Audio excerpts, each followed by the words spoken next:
বন্ধুরা, আজকে আমি রান্না করতে চলেছি চিংড়ি মাছের কালিয়া। তার সাথে আমি একটু দিচ্ছি ছোট করে আলু কেটে, যাতে একটু খেতে স্বাদ লাগে। এটা একটু অন্য ধরনের। কড়াতে তেল দিয়ে দিয়েছি। তা আমি এবারে আলুটা একটু ভেজে নেবো ভালো করে। আমি তাতে দিয়ে দিলাম একটু নুন, একটু হলুদ গুঁড়ো। আমি আলুটা ভালো করে নেড়ে নিচ্ছি। আমি এবারে একটু ঢাকা দিয়ে দিলাম যাতে তাড়াতাড়ি সেদ্ধটা হয়ে যায়। আমার আলু ভাজাটা হয়ে গেছে। আমি আলু ভাজাটা এবার তুলে নিচ্ছি। এখানে চিংড়ি মাছের কালিয়া রান্না করার জন্য নিয়েছি তোমার প্রথমে ফোড়ন, যেমন তেজপাতা, ছোটো এলাচ, বড় এলাচ, গোটা জিরে আর একটু ঘি। আচ্ছা, তারপরে নিয়েছি নুন, চিনি, লঙ্কা বাটা, কাঁচা লঙ্কা বাটা, আচ্ছা হলুদ, জিরে বাটা, আর একটু আমি মৌরি দিই। মৌরির সাথে আছে লাল লঙ্কা, কাশ্মীরি লঙ্কা, পেঁয়াজ বাটা, রসুন বাটা, আদা বাটা আর টক দই। এবার আমি রান্নাটা পুরো আলুটা ভাজার পরে রান্নাটা আরম্ভ করছি। আর একটু আমি তেল দিলাম, দিয়ে 1 চামচ তেজপাতা। এবার আমি দিলাম গোটা জিরে, সাদা জিরে ফোড়ন, ছোটো এলাচ, দারচিনি, লবঙ্গ,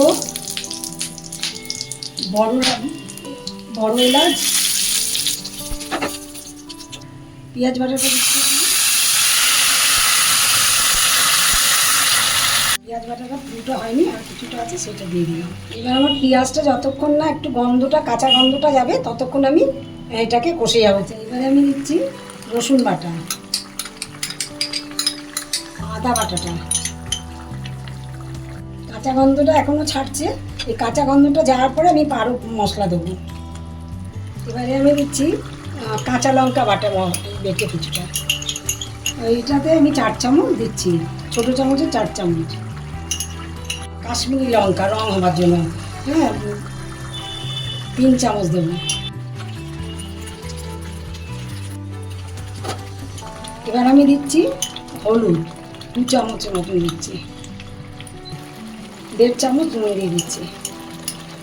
চিনিটা দিচ্ছি, এটা আমার মতন আমি আন্দাজ করে দিচ্ছি। এছাড়া চিংড়ি মাছের কালিয়াতে একটু মিষ্টি মিষ্টি হয়, খুবও মিষ্টি না, খুব কমও না। আপনাকে ওটা বুঝে দিতে হবে। এখন আমি এটা 10 মিনিটের মতন কষবো, কারণ যতক্ষণ না তেল ভেসে উঠবে। চিংড়ি মাছটা জানেন তো সব থেকে সোজা রান্না, কেন খুব তাড়াতাড়ি হয়। চিংড়ি মাছের অত সময় লাগে না, সব বাটা মশলা থাকে। কড়াতে তেল দিলাম, ব্যাস ভাপালাম, মানে কষালাম, ভাপালাম না, সরি কষালাম, কষালেই রান্নাটা হয়ে গেল।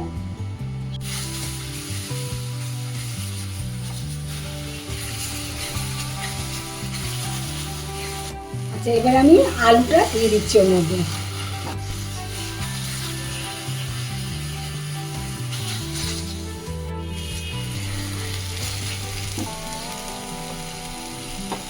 এটাতে একটুখানি জল দিচ্ছি সামান্য।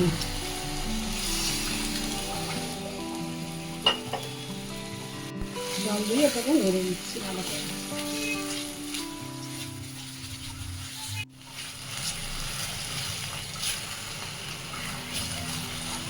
আস্তে আস্তে দেখুন চারিধার দিয়ে তেলটা ভেসে উঠে। এবারে আমি কিছুটা দই দিয়ে দিচ্ছি, আর কিছুটা দই রেখে দিলাম। আমি মাছ যখন দেবো তখন মাছের সাথে দেবো।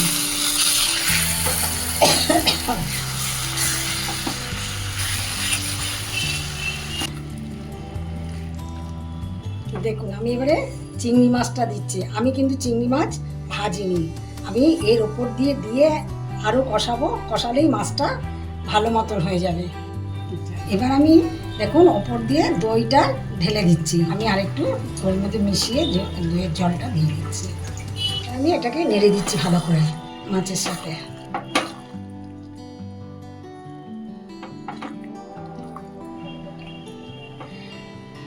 চিংড়ি মাছ দিলেই জানেন তো তেলে ভেজে দিলেই ছোট হয়ে যায়, একদম যতই বড় থাকুক না কেন ছোট হয়ে যায়।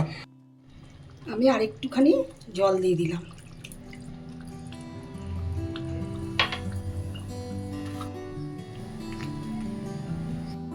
এবারে আমি এটাকে চাপা দিয়ে দিয়েছি। ও আস্তে আস্তে ভাপে ভাপে কি সুন্দর হয়ে যাবে। এবার আমি ঢাকনাটা খুলে দেখছি কতটা রান্নাটা আমার এগিয়েছে।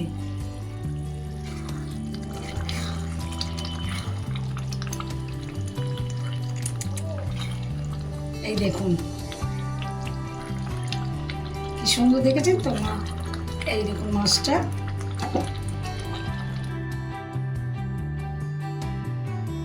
বন্ধুরা আবার আমি চাপা দিচ্ছি, কেন আমার আরেকটু গ্রেভিটা শুকোতে লাগবে।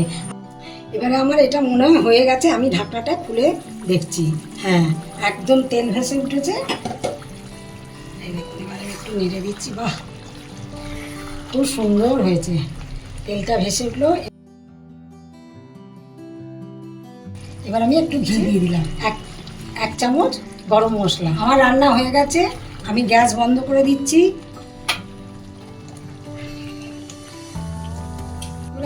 রান্না শেষ হয়ে গেল। আবার অন্য এক রেসিপি নিয়ে আপনাদের কাছে আমি উপস্থিত হব। রান্নাটা যদি ভালো লেগে থাকে তাহলে আপনারা লাইক, কমেন্ট আর একটা শেয়ার করে দেবেন। ধন্যবাদ।